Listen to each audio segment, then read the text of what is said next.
Okay, so today we're going to talk about congenital heart defects in the newborn. So when we first think about congenital heart defects, we have to think about causes. And one thing we know is that many of these have no known cause. There is some correlation with some medications during pregnancy that could contribute to congenital heart defects, but again, the majority have an unknown cause. The medications that can contribute include Accutane, and some anti-seizure meds have been linked to congenital heart defects.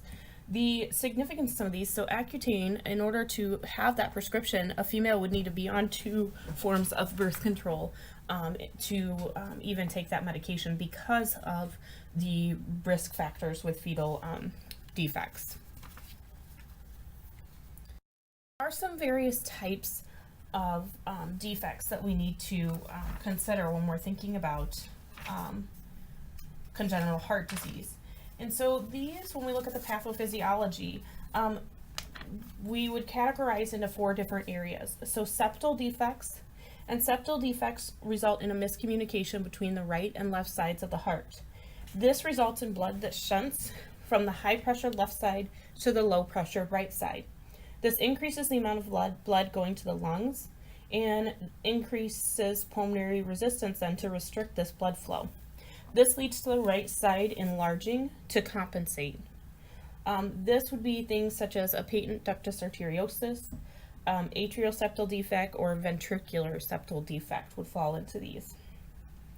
The second type is a defect that decreases pulmonary flow. This results in a small amount of blood being oxygenated. Decreased pulmonary flow occurs in a couple of different disorders, including pulmonary stenosis, tetralogy of Fallot, and pulmonary or tricuspid atresia, and all of these result in less oxygenated blood. Mixed defects.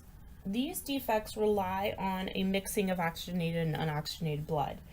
These result in, because of a dependency on this mixing, and so this includes conditions such as transposition of the great arteries, truncus arteriosus, and total anomalous venous return. And so these are very significant defects.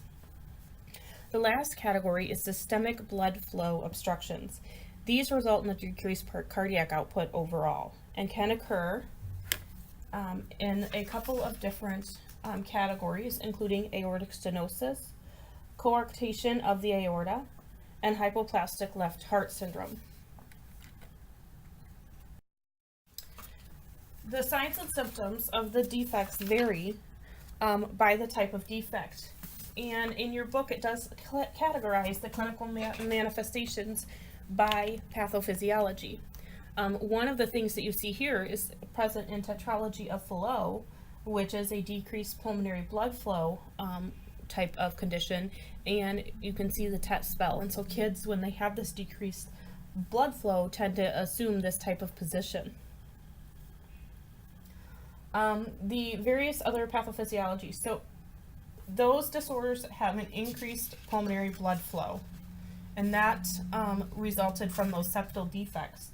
Those kiddos might have tachypnea, tachycardia, they may have some congestive heart failure, poor weight gain, and frequent respiratory infections may be seen as well. The kiddos with decreased pulmonary blood flow, symptoms would include cyanosis, hypercyanotic episodes, poor weight gain, and possibly polycythemia. The mixed defects would result in cyanosis, poor weight gain, and possibly congestive heart failure.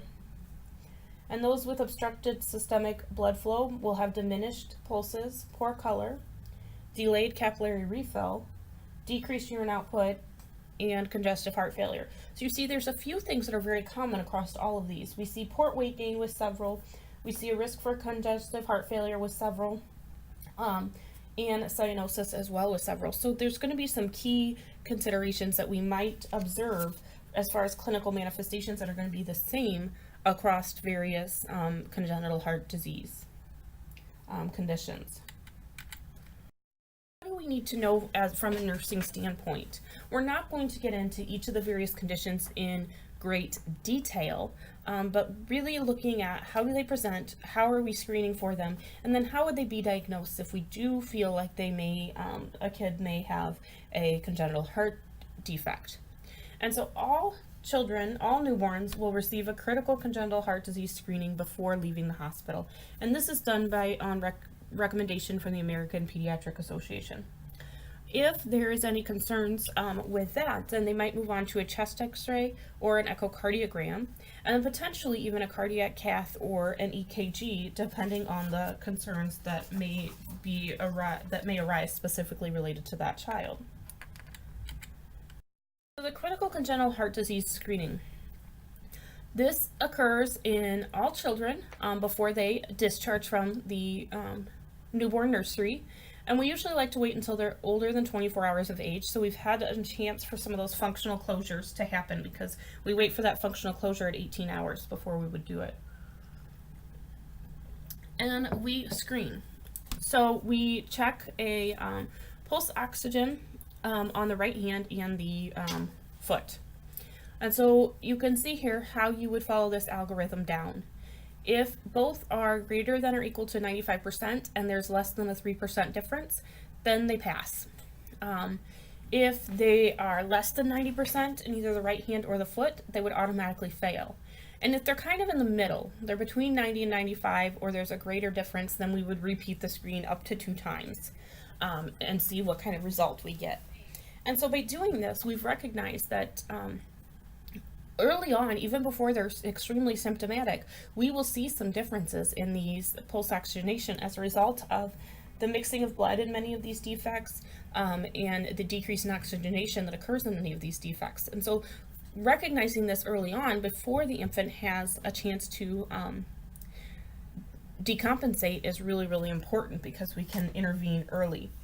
About 18 out of every 10,000 babies will have a heart defect. And so because of that number, the AAP recommends all infants be screened, and there's a link to an article on that. This can detect most critical problems, but there are some false negatives and positives, yet the benefits outweigh the risks. So by looking at that pre- and post-ductal oxygen saturation, we can get some very, very important information. What would we do if there is a congenital heart defect? And so there's a couple of different things. So that prostaglandins may be needed to keep the PDA open. So we want a patent ductus arteriosus. We need sometimes that mixing of blood to happen for many defects. And so we really want diagnosis to occur before that PDA anatomically closes in order to allow for the best outcomes for these infants. And then depending on the type of defect, surgery may happen sooner or later to assist with the treatment of that particular defect. Nursing care, so assessment, really focusing on that cardiovascular system when you're assessing newborns or either before or after diagnosis with a congenital heart defects. So looking at blood pressure, looking at bilateral pulses, looking at pulse ox, looking at weight gain, maybe including, you may have to do some interventions to help with weight gain in a variety of ways because these infants are at risk. What do we want these infants to have a saturation of for oxygenation? And so if we want them mixing some blood, their saturation may be lower than what we would anticipate, and that's where we need these kiddos sitting. So knowing those parameters is going to be important. Medications, so if they are on prostaglandins or some other medications for congestive heart failure should that happen, taking care of them pre and post-op if that occurs are going to be many of your interventions. So thinking about those various considerations, knowing what a congenital heart disease is, how we screen for it, how it would then maybe be diagnosed once they have an abnormal screening, and then what is your assessment and interventions like as a nurse are going to be very important.